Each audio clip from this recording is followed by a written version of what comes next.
반갑습니다, 여러분. 한 주 잘 지내셨나요? 많이 피곤하신가요? 네.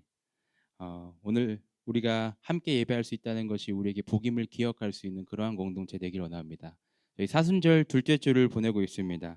물론 우리가 그 교회력을 따르고 그 절기를 지켜야 되는 것이 중요한 것은 아닐 수도 있지만, 그 형식이 중요한 건 아닐 수 있지만, 이번 주 기용 전사님께서 나눠주신 묵상처럼요, 이 사순절 기간 동안 우리가 더욱 영적으로 깨어 있어서 주님과 동행하며 주님의 사랑과 주님께서 사랑으로 감당하신 그 섬김과 고난을 기억할 수 있는 그러한 공동체가 되길 원합니다. 지난주 우리는요, 찬샘 전도사님을 통해서 하나님을 안다는 것은 하나님의 계명을 지키는 것이라는 제목으로 요한일서 2장 1절에서 6절 말씀을 살펴보았습니다. 지난주 피드백이 좋았다고 해요. 말씀을 통해서 우리가 주목했던 것은요, 첫째, 나를 향한 하나님의 계명이 무엇인지를 찾아보자. 둘째, 회개할 것을 잊지 말자. 셋째, 하나님의 도우심을 구하자였는데요. 여러분, 한 주도 이 말씀을 기억하고 삶에서 적용하면서 한 주를 보내셨나요? 오늘은 사랑하는 여러분이라는 제목으로 이어지는 요한일서 2장 7절에서 17절 말씀을 함께 나누기 원합니다. 사실 지난주 말씀에도 하나님의 계명을 지키는 것에 대해서 언급되어 있었는데, 오늘 이어지는 말씀을 통해 요한이 강조하고 있는 그 하나님의 계명이 무엇인지 우리가 더 자세히 살펴보기 원합니다. 오늘 본문에서 요한은요, 사랑이 옛 계명이면서 동시에 새 계명임을 이야기하는데요. 요한은 사랑을 두 가지 모습으로 나타냅니다. 먼저는 요한은 형제 자매를 사랑하는 것이 빛 가운데 머물러 있는 것이다 라고 말하고요. 빛 대신 하나님 안에 거하는 사람은 형제 자매를 사랑할 수 있다라고 이야기합니다. 동시에 요한은요, 세상과 세상에 있는 것들을 사랑하지 말라고 이야기하는데요, 이 세상의 것이 영원하지 않다고 설명하고 있습니다. 앞선 1장 말씀에서도요, 요한이요, 빛과 어둠을 대조시키고 진리와 거짓을 대조시켰듯이 사랑에도 형제를 사랑하는 것과 세상을 사랑하는 것을 대조시켜서 그리스도인들이 살아내야 하는 참 사랑, 새 계명이 무엇인지를 오늘 말씀 가운데 강조하고 있습니다. 오늘 말씀에서 우리는요, 요한이 이야기하는 두 가지를 함께 주목해 보기 원하는데요. 첫째는 본문 8절에 기록되어 있는 것처럼 새 계명을 써 보냅니다 라고 하는 요한의 권면이고요. 둘째는 본문 17절에 기록된 하나님의 뜻을 행하는 사람은 영원히 남습니다 라는 선포입니다. 오늘 함께 살펴보는 이 요한일서 2장 7절에서 17절 말씀을 통해서 우리가 그리스도인으로서 기억해야 하는 새 계명이 무엇인지를 다시금 깨달을 수 있기를 주님의 이름으로 소망합니다. 첫째, 새 계명을 써보냅니다. 사실 본문 말씀을 보면요, 요한이 말을 왔다 갔다 번복하는 것 같습니다. 우리 본문 7절과 8절 말씀을 다시 보도록 할까요? 본문 7절 말씀에서 사랑하는 여러분, 내가 여러분에게 써보내는 것은 새 계명이 아니라 여러분이 처음부터 가진 옛 계명입니다. 그 옛 계명은 여러분이 들은 그 말씀입니다. 그런데 8절에서 나는 다시 여러분에게 새 계명을 써보냅니다. 이 새 계명은 하나님께도 참되고 여러분에게도 참됩니다. 어둠이 지나가고 참 빛이 벌써 비치고 있기 때문입니다. 분명 7절에서는요, 요한이요, 지금 써 보내는 것이 새 계명이 아니라 여러분이 처음부터 가진 옛 계명입니다 라고 얘기했어요. 그런데 이어지는 8절에 갑자기 나는 다시 여러분에게 새 계명을 써 보냅니다 라고 말하죠. 저만 헷갈렸나요, 여러분? 왜 요한이 이렇게 말을 번복하고 있을까요? 우리가 이 말씀을 이해하려면요, 다시 한번 이 요한일서의 배경을 떠올려야 됩니다. 요한이 편지를 쓰고 있던 당시 가장 교회를 위협했던, 그리고 혼란스럽게 했던 존재가 바로 초기 영지주의자들이라고 했던 거 기억나시나요? 당시 영지주의자들은요, 인간의 영만이 거룩하고 이 육신의 세계는 원래 악한 것이라고 주장했습니다. 그로 인해서 극단적인 두 가지 사상이 파생됐는데, 하나는 극단적인 금욕주의, 무조건적인 절제를 이야기하는 것이고, 또 다른 것은 극단적 방종 및 쾌락주의. 이 세상은 어차피 악하니까 상관없어, 우리의 영에는 아무런 데미지를 입지 않아, 내 마음대로 살아도 돼 라고 이야기하는 것이었어요. 뿐만 아니라 영지주의자들의 주장 가운데는요, 또 다른 한 가지의 문제가 있었습니다. 그것이 뭐냐면 바로 구약의 하나님과 신약의 하나님을 분리시켜서 구약의 하나님은 분노와 증오에 사로잡혀 잔인한 일을 행하는 저열한 신인 반면에 신약의 하나님은 그리스도에게 임한 영으로 자비롭고 은혜가 풍성하신 사랑으로 우리를 다스리시는 우등한 신이라는 주장이었습니다. 이러한 영지주의자들의 거짓 가르침에 영향을 받았던 교회 공동체에게 오늘 요한은 먼저 사랑이라는 계명이 예수 그리스도께서 오신 이후에 우리에게 주어진 계명이 아니라 하나님의 백성된 우리가 처음부터 가지고 있었던 옛 계명입니다 라고 말하고 있습니다. 그렇습니다. 마태복음 22장 35절에서 40절 말씀을 보면요, 한 율법 교사가 예수님께 찾아와서 이렇게 묻죠. 예수님, 율법 중에 어느 것이 가장 중요합니까? 그러자 예수님께서 이렇게 대답하셨어요. 우리 마태복음 22장 37절에서 40절 말씀 같이 읽어볼까요? 시작. 예수께서 그에게 말씀하셨다. 내 마음을 다하고 내 목숨을 다하고 내 뜻을 다하여 주 너희 하나님을 사랑하라 하였으니 이것이 가장 중요하고 으뜸 가는 계명이다. 둘째 계명도 이와 같은데 내 이웃을 내 몸과 같이 사랑하여라 한 것이다. 이 두 계명에 온 율법과 예언서의 본 뜻이 달려 있다. 자, 예수님께서는요, 구약 성경의 신명기 6장 5절과 레위기 19장 18절 말씀을 인용하셔서 이 율법 교사에게 말씀하셨어요. 그리고 이 두 계명에 온 율법과 예언서의 본 뜻이 달려 있다고 설명해 주셨죠. 그런데도 당시의 영지주의자들은요, 구약의 하나님과 신약의 하나님을 분리시켜 설명했고, 그러한 거짓 가르침에 혼란스러워하던 교회 공동체에게 요한은 지금 이 영지주의자들의 가르침이 잘못되었음을 말하면서 그리스도인들이 지켜 나가야 되는 이 사랑이라는 계명은 처음부터 우리에게 주어진 것이라고 이야기하는 것입니다. 그렇다면 왜 다시 요한은요 8절 말씀에서 새 계명을 써 보낸다고 하면서 우리를 헷갈리게 하고 있을까요? 그것은 아마도 예수님께서 요한복음 13장 34절에서 제자들과 마지막 식사를 하시면서 말씀하셨던 것을 기억했기 때문입니다. 요한복음 13장 34절 말씀 보겠습니다. 예수님께서 제자들에게 이렇게 말씀하셨어요. 이제 나는 너희에게 새 계명을 준다. 서로 사랑하여라. 내가 너희를 사랑한 것 같이 너희도 서로 사랑하여라. 예수님께서는요 분명 제자들에게 새 계명을 준다고 말씀하셨습니다. 그렇기 때문에 요한은 그 예수님의 말씀을 기억하면서 지금 교회 공동체에게 새 계명을 준다고 이야기하는 것입니다. 그렇다면 한 가지 더 우리가 주목하기 원하는 것은 방금 전 이야기했지만 레위기 19장 18절에 한 백성끼리 앙심을 품거나 원수를 갚는 일이 없도록 하여라. 다만 너는 너의 이웃을 내 몸처럼 사랑하여라. 나는 주다 라고 기록되어 있듯이 그 이웃을 사랑하는 것, 그것이 구약 시대부터 기록되었던 하나님의 말씀이었는데 예수님께서는 왜 처음부터 가졌던 이 옛 계명을 요한복음 13장 34절에서 새 계명이라고 말씀하셨을까요?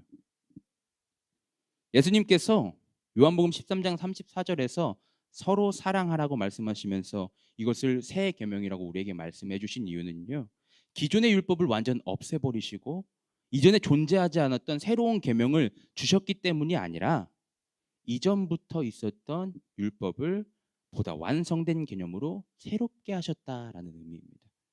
그래서 마태복음 5장 17절에서요 예수님께서 이렇게 말씀하셨어요. 내가 율법이나 예언자들의 말을 폐하러 온 줄 생각하지 말아라. 폐하러 온 것이 아니라 완성하러 왔다. 예수님께서요 직접 율법을 완전하게 하실 것을 말씀하셨습니다. 예수님께서 우리에게 새 계명을 주시기 전에 율법의 개념에서 이웃 사랑은요 내 이웃을 내 몸과 같이 사랑하는 거였어요. 물론 인간의 기준에서 볼 때 내 이웃을 내 몸과 같이 사랑하는 거 여러분 쉬우신가요? 저는 굉장히 어렵더라고요.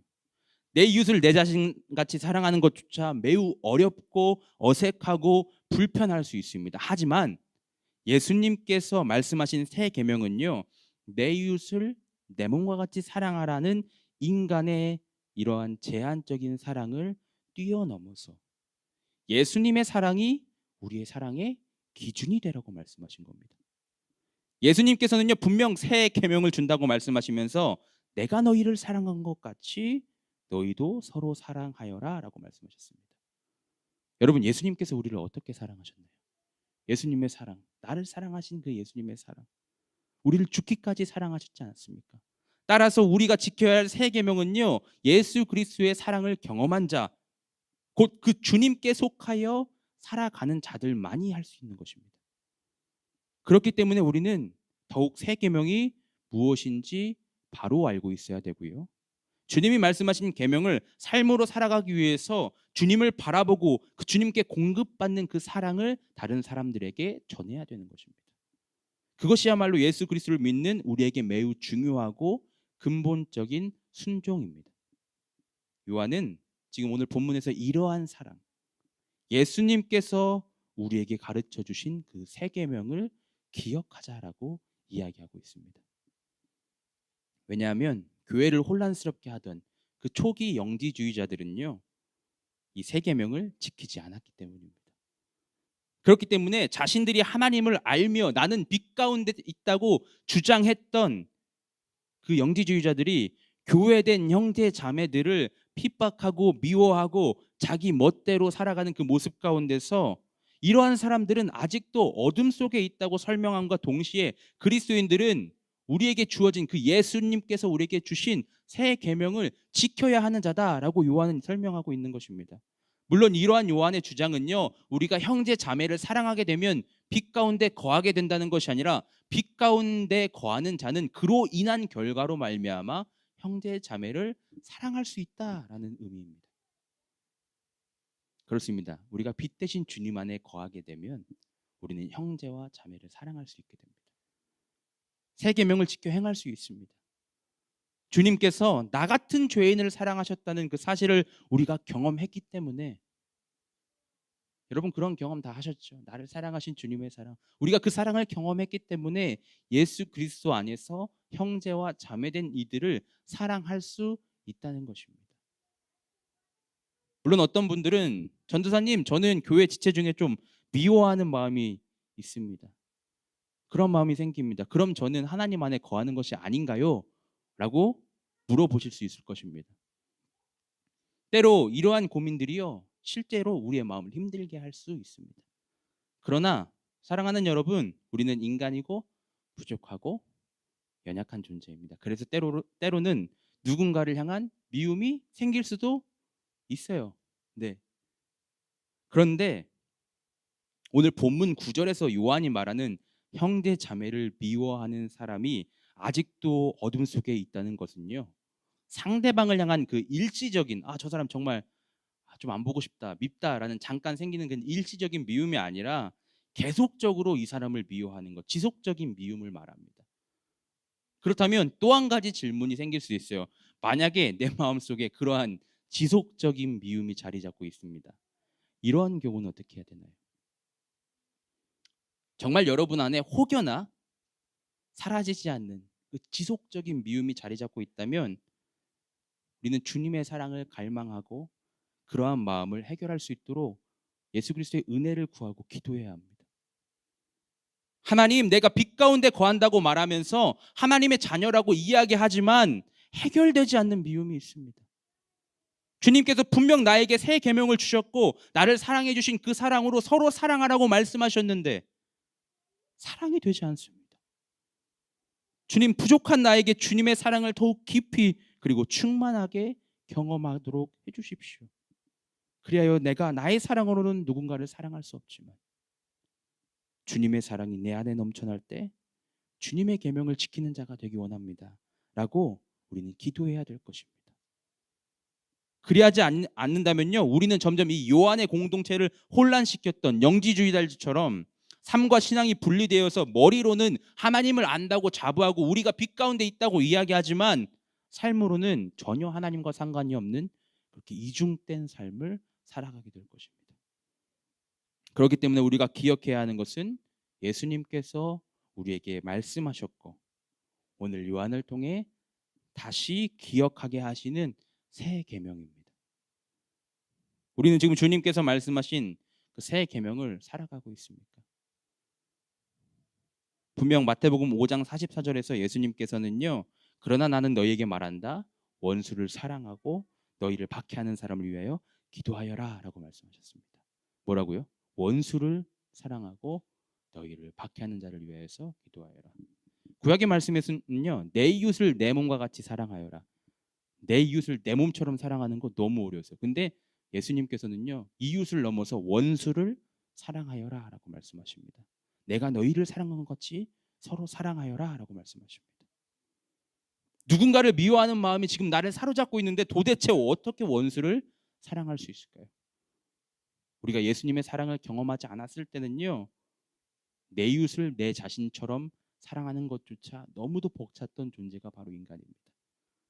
그렇지만 이제는 예수님께서 그 율법을 완성하셨기 때문에 우리가 내 이웃을 내 몸과 같이 사랑하는 그 수준을 넘어서서 예수님께서 우리를 사랑하셨던 사랑으로 이웃을 그리고 더 넘어서 원수까지도 사랑할 수 있는 존재가 되었다는 것을 기억해야 합니다.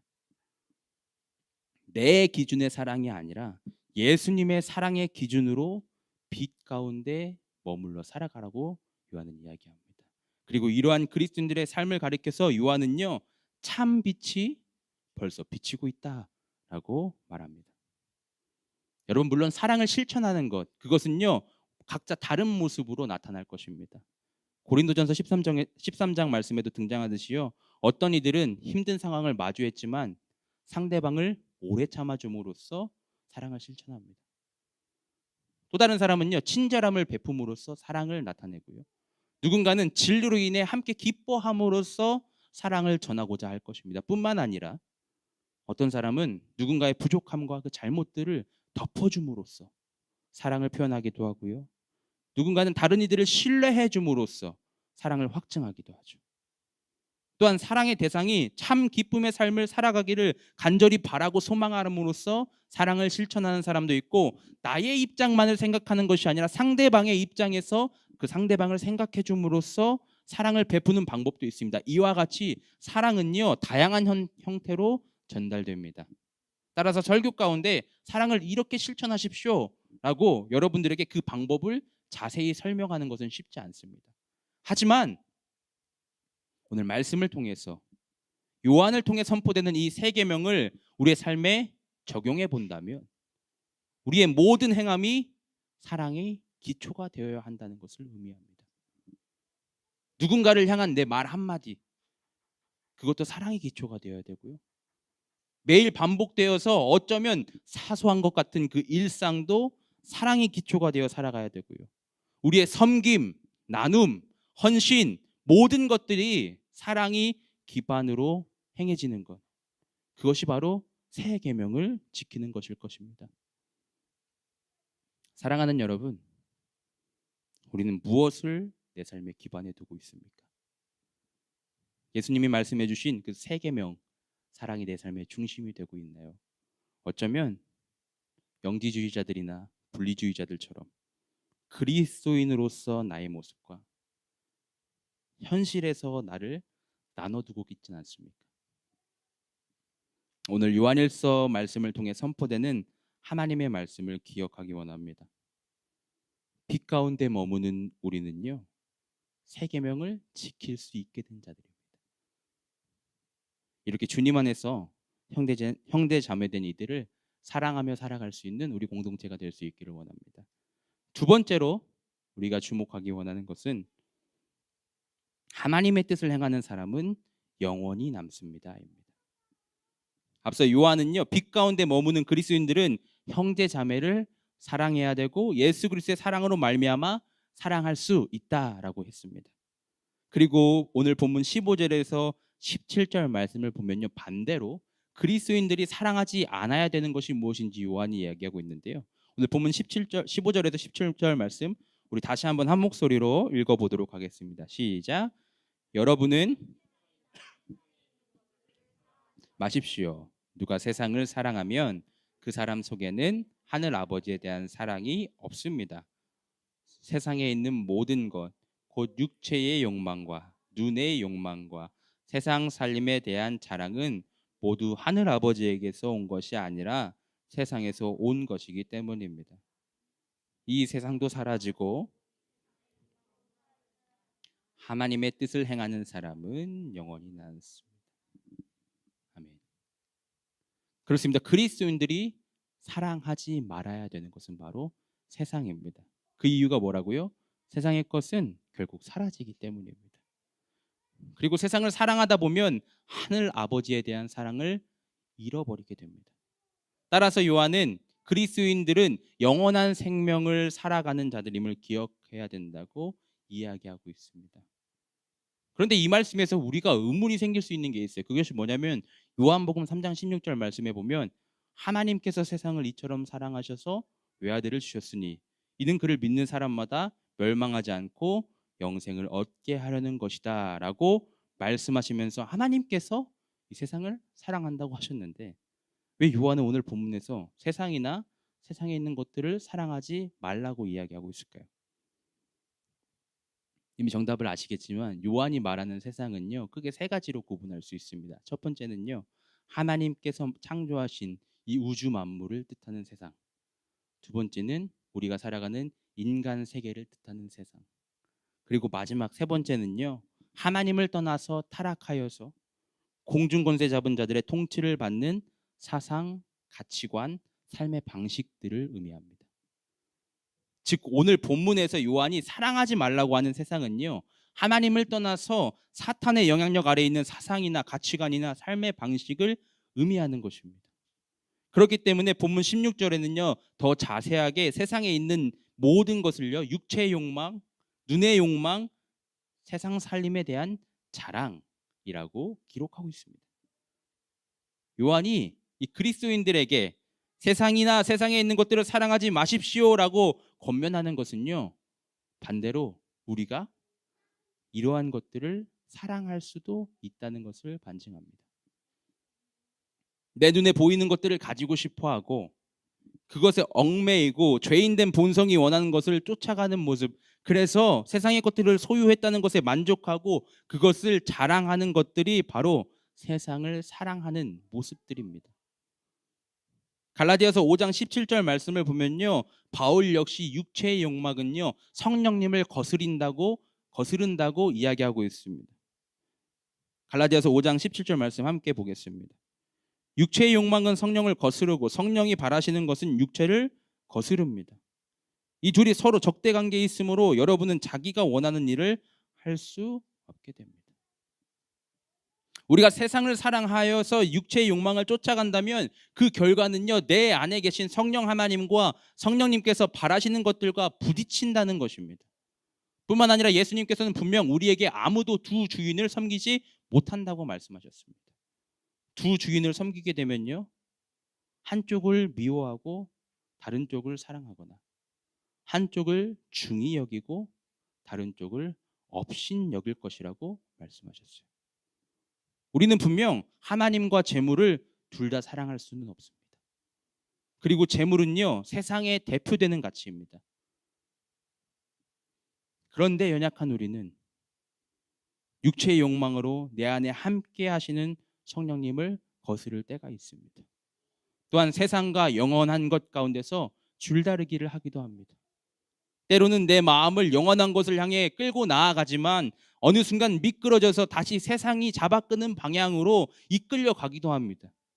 그 가운데 우리가 기억해야 되는 것은요 세상의 것은 영원하지 않다는 것입니다. 정말 무엇이 가치 있는 것인지 우리가 구별해야 된다고 요한은 이야기하고 있는 것입니다. 요한은요 요한일서 시작부터 이렇게 얘기했습니다. 요한일서 1장 2절 말씀에서 이렇게 말했죠. 이 생명이 나타나셨습니다. 우리는 그것을 보았습니다. 그래서 우리는 이 영원한 생명을 여러분에게 증언하고 선포합니다. 이 영원한 생명은 아버지와 함께 계셨는데 우리에게 나타나셨습니다. 요한이 이야기하는 그리스도인들의 가치, 바로 영원한 생명은 예수 그리스도이십니다. 지난번에도 말씀드렸지만 영원한 생명은요 우리의 이 육체적인 목숨이 시간적으로 무한히 연장되는 것을 의미하지 않습니다. 하나님과 교제를 나누는 삶을 뜻하는 것이 바로 영원한 생명입니다. 그렇기 때문에 영원한 생명은 현재 내가 하나님과 교제하며 연합된 삶을 살아가는 것을 뜻하고요.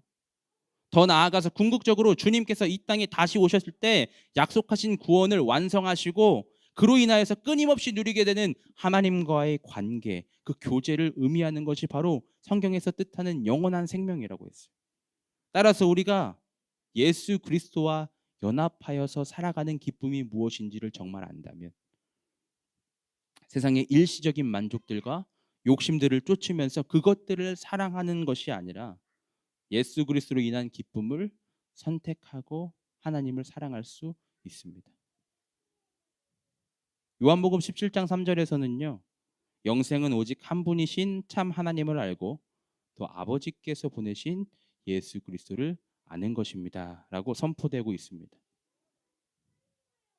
그렇듯이 우리는 오직 영원한 생명이신 그 주님을 더욱 알아가야 합니다. 뿐만 아니라 내가 어떠한 존재인지를 우리가 기억하고 살아갈 때 우리는 세상을 사랑하는 삶을 선택하지 않을 수 있습니다. 그렇기 때문에 요한은요 본문 12절에서 14절 말씀에서 자녀, 아버지, 어린이, 젊은이라는 호칭을 통해서 자신이 사랑하는 공동체에게 그들이 어떠한 존재인지, 그리스도인이란 누구인지 다시금 생각나게 해줍니다. 우리 본문 12절에서 14절 말씀 읽어보도록 하겠습니다. 자녀된 이 여러분, 내가 여러분에게 이 글을 쓰는 까닭은 그의 이름으로 여러분의 죄가 용서함을 받았기 때문입니다. 아버지 된 이 여러분, 내가 여러분에게 이 글을 쓰는 까닭은 여러분이 태초부터 계신 분을 알고 있기 때문입니다.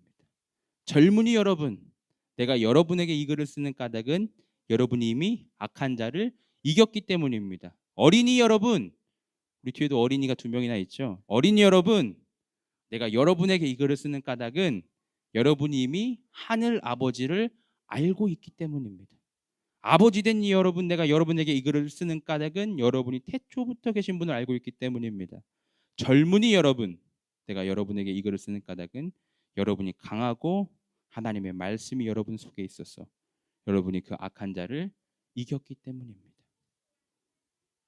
본문에서 요한을 통해 선포되는 그리스도인들, 그들은 누구냐면요, 예수 그리스도의 이름으로 죄를 용서받은 존재이고요, 태초부터 계신 삼위의 하나님을 알고 있는 존재이면서 이를 이미 악한 자를 이겼을 뿐만 아니라 하늘 아버지를 알고 있는 자들이라고 이야기합니다. 이것이 바로 요한을 통해 선포되는 그리스도인들의 정체성입니다. 내가 이러한 존재이기 때문에 나는 사라질 세상의 욕망과 세상의 것들을 쫓는 것이 아니라 하나님의 뜻을 행하며 영원한 생명을 쫓아갈 수 있는 것입니다. 마치 이 땅이 전부인 것처럼 세상의 것들에 온 마음을 쏟고 세상의 것들에 얽매이고 세상에서 인정받고 싶고 이 세상을 편안하게 살려고 하는 것은요, 우리의 삶의 목적이 아닙니다. 우리는 히브리서 11장에 등장하고 있는 믿음의 선조들처럼 하늘 고향을 바라보면서 이 세상에서는 이 세상을 사랑하며 살아가는 것이 아니라 마치 세상에선 나그네 신세임을 고백하는 것이 그리스도인들의 모습일 것입니다. 사랑하는 여러분, 우리의 사랑의 방향을 정하기 원합니다. 우리가 사랑해야 되는 것은 세상과 세상의 것이 아닙니다. 영원한 생명을 기억하며 우리가 어떤 존재인지를 깨달을 수 있는 믿음의 공동체가 되길 원합니다.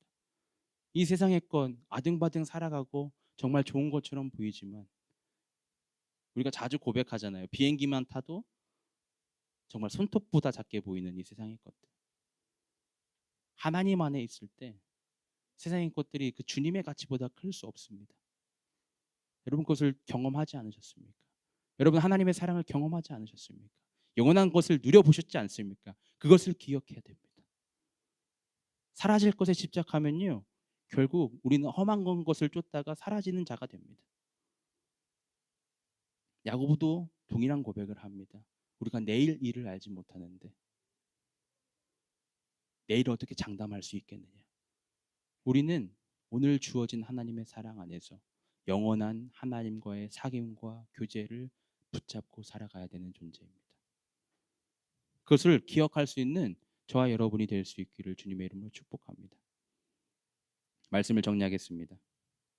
오늘 우리는요, 사랑하는 여러분이라는 제목으로 요한일서 2장 7절에서 17절 말씀을 나눴습니다. 먼저 새 계명을 써 보냅니다라는 요한의 말을 통해서 우리가 사랑해야 되는 것, 그리고 우리의 사랑의 기준이 무엇인지를 생각해 보았고요. 또한 하나님의 뜻을 행하는 사람은 영원히 남습니다라는 선포를 통해서 우리가 사랑하지 않아야 하는 것은 무엇이며 그리스도인들의 정체성과 영원한 생명에 대해서 나누었습니다. 요한은 오늘 본문 말씀의 시작을요, 사랑하는 여러분 이렇게 시작합니다. 요한은 정말 자신의 공동체를 사랑했기 때문에 그들에게 참된 진리를 선포했고요, 잘못된 가르침에 영향을 받는 그들을 그냥 내버려 둘 수가 없었습니다. 만약에 요한일서의 저자가 우리가 다 동의하듯이 사도 요한이라고 생각하면요, 이 사도 요한은요, 천둥의 아들, 우레와 같은 아들, 우레의 아들이라는 별명을 가졌던 사람입니다. 주님, 저들이 못 지나가게 하는데 이 성 다 불태워 없애버립시다라고 얘기했던, 그랬던 사도 요한이 지금 자신의 공동체에게 사랑하는 여러분, 무엇이 진리이고 우리가 무엇을 사랑하며 살아가야 되는지 기억합시다 라고 보내고 있는 편지가 오늘 바로 본문입니다. 여러분, 사랑은 무조건적인 허용이 아닙니다. 부모님들께서 아이들에게 무조건적으로 허용하지 않으시죠. 오늘 말씀은요, 어쩌면 이미 다 알고 있는 내용이고 우리들에게 잔소리처럼 들릴 수도 있지만요, 여러분을 사랑하시는 하나님께서 부족한 저를 통해서 말씀하시는 사랑의 소리가 되길 원합니다. 자녀된 이 여러분, 아버지 된 이 여러분, 젊은이 여러분, 어린이 여러분, 하나님의 뜻을 행하는 사람은 영원히 남습니다. 이것을 기억하고 살아가는 한 주가 될 수 있기를 주님의 이름으로 축원합니다.